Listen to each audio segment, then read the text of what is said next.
Kaya kung gusto nyong ma-experience to mga kapatid, punta lang kayo sa Facebook page ng Lima Park Hotel at mag-inquire kayo sa... You can inquire para makapag-check-in at makapag-tour dito pa sa Taal Lake Land Cruises. Ayan, so experience nyo na yan mga kapatid. Ano pang hinihintay nyo? Tara na! O, diba? Punta rin tayo doon. Yan ang ayaw ko sa'yo. Pag magandang ganyan, hindi mo ako sinasama. Na late lang ako ng gising, iniwan mo na ako, ganon. Gusto ko kasi chill ka lang, Dok. Kumbaga sa pagkain, titikman ko muna kung may lason. Parang ganon.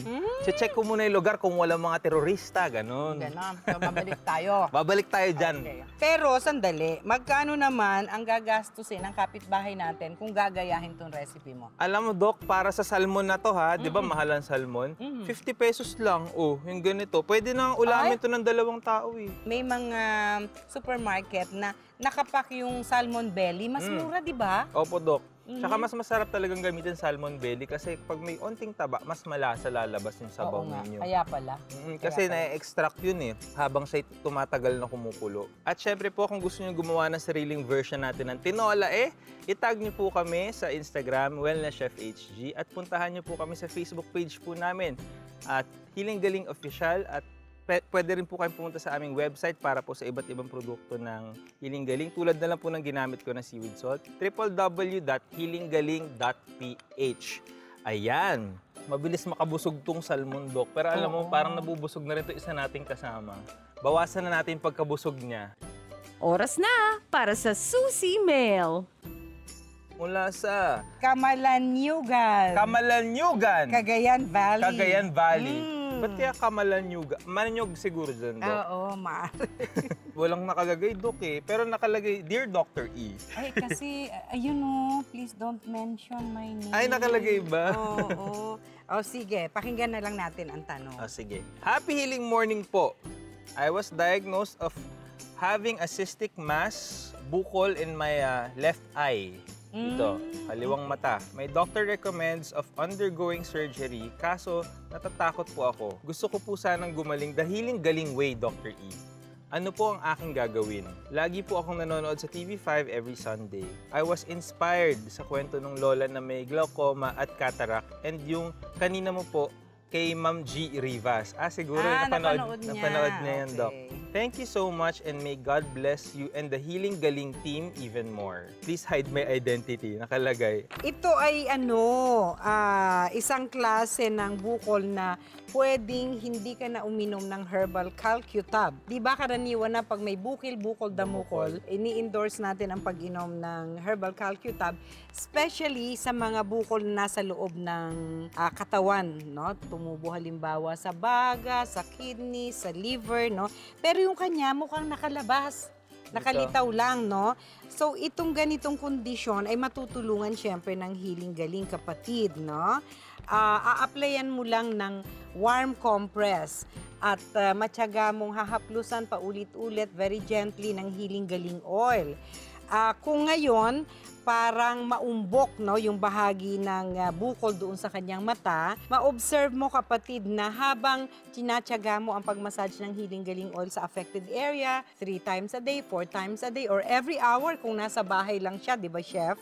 Mapapansin mo na yung maumbok na bukol na yon na maliit ay parang lalapad kasi habang lumalambot, babagsak siya. Nagpa-flatten. Oo, kasi yung iba sasabihin, bakit po nung naghilot ako ng Healing Galing oil, lalong lumaki? Hindi po lumaki yon, lumambot at nag-flatten, no? So pag lumambot na po, tiyaga pa rin, tuloy-tuloy pa rin ang gentle massage with Healing Galing oil. At before you know it, maliit na. At sa susunod, hahanap-hanapin mo na yon. Ganon yon, no? Pero ano kaya ang pinagmulan nung pagkakaroon ng bukol dun sa mata niya, hindi niya nabanggit. Sana wag na niyang ulitin yon kasi may nangyari dyan eh. May pinagmulan, kaya tumubo yung bukol. Ang matyaga na mas matagal na haplos paulit-ulit with Healing Galing oil na may warm compress before ng Healing Galing oil massage ay magpapabilis sa pagtunaw natin sa bukol mo sa left eye, kapatid. Sundan mo lang palagi ng pag-inom na mainit-init na herbal cleansing tea, ang paghahaplos mo ng hiling-galing oil para mabilis mag-flushing ng toxins ang system mo. Meron tayong outlet ng hiling-galing dyan sa Cagayan Valley. Ipa-flash natin sa screen para dyan ka magpunta. Yan ang malapit sa iyo at tuturuan ka pa ng ating naturopathic practitioner na naka-assign dyan kung may makita pang ibang komplikasyon yung kanyang bukol sa mata. Okay? Maraming salamat sa iyong katanungan. Sana ay makatulong ang aming payo. Magpapatuloy po ang inyong kinagigiliwang healing show ng bansa, ang Healing Galing sa TV, Year 4 na. Healing Galing would like to thank Lima Park Hotel, The Outlets, Matapos po na matanggal na ang matres at lahat ng reproductive organs, akala ni Len, ligtas na siya sa bukol. Ngayon, sa kidneys naman tumubo. Yung masakit ang puson, yung Aha. hirap pong umihi, at saka po yung pag-ihi po ng dugo, masakit din po. alamin ang natural na lunas sa kidney cyst mula kay Dr. E sa Lakbay Kalusugan Special ng Healing Galing sa TV. Susunod na sa Healing Galing sa TV, Year 4.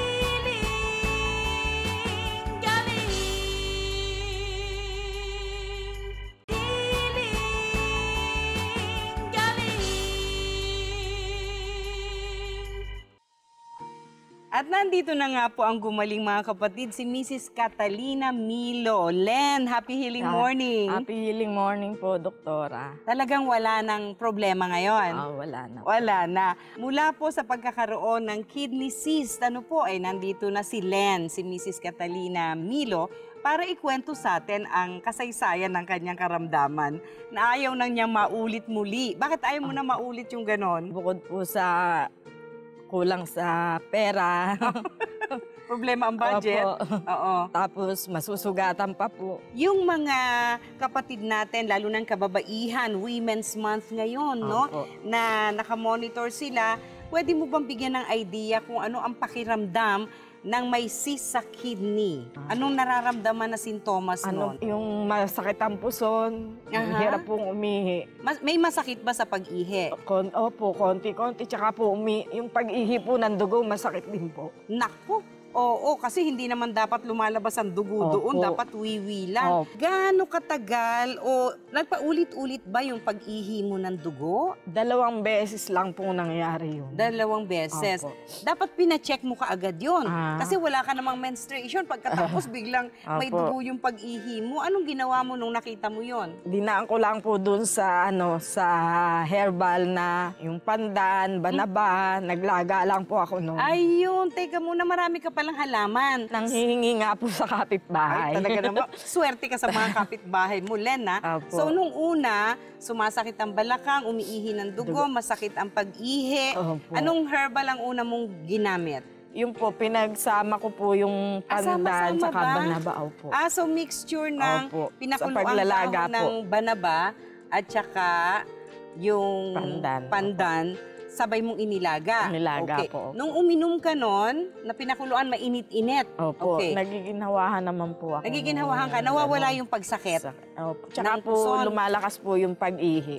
Lumalakas ang pag-ihi. Opo. Pero yung pananakit ng balakang, nawawala ba? Nawala naman po. Nawala yun. din. Opo. Okay. Kaya po hindi ko. Kaya, hindi ka kaagad nagpa-ospital. Opo, Hindi ka opo. kaagad nagpa-check up. Opo. So, akala mo ordinaryo lang. Opo. Na nangyayari yon. Ganon po. Inabot po kasi ng 1 taon, mga kapatid, bago naisipan ni Len na magpakonsulta na sa manggagamot at paulit-ulit po yung pag-ihi niya ng dugo, pananakit ng balakang, at masakit dito sa may puson. Puson, opo. No? Mabigat lagi. Mabigat ang pakiramdam. Alright. Nung nahalata mo na parang temporary relief ang ibinibigay sa akin ng mga herbal na pinapakuluan ko, at saka ka lang nagpunta sa doktor po. doktor. Okay. Pero bukod doon sa pag-inom mo ng mga herbal na nabanggit, nasabi mo nakakatulong, nakakaginhawa, at nararamdaman mo yon, di ba? Umiinom ka rin ba ng tubig naman? Kung umiinom naman po, kaya lang, hindi ko po nasusunod yung maraming tubig Yung na... tinuturo ng marami Opo. na 8 glasses of water Opo, per day, opo. hindi kaya. Hindi po. Lalo na yung turo ng hiling-galing. Galing. 1 to 2 glasses of water every hour, lalo na hindi mo masusunod Opo. yon, no? Kaya po mga kapatid, sana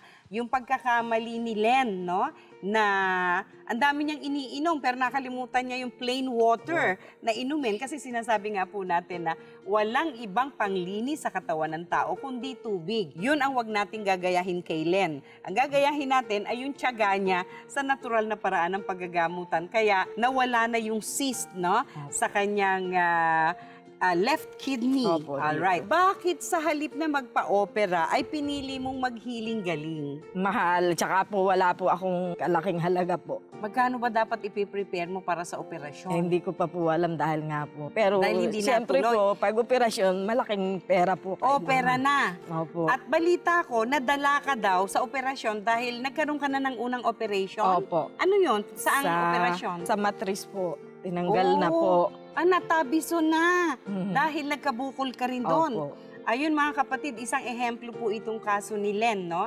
Na tayong mga kababaihan, i-observe natin ang mga bukil-bukol, damukol na tumutubo sa ating katawan. Pag tayo po ay minsan nang tinubuan ng bukol, naku, maaaring magpaulit-ulit ang pagtubo ng bukol sa iba't ibang bahagi ng katawan. Matapos po na matanggal na ang matres at lahat ng reproductive organs, no? Opo. Wala na, natabiso na kasi akala ni Len, ligtas na siya sa bukol kasi tinanggal na, di ba? At ngayon, sa kidneys naman tumubo. Opo. Kaya pala sinasabi mong nadala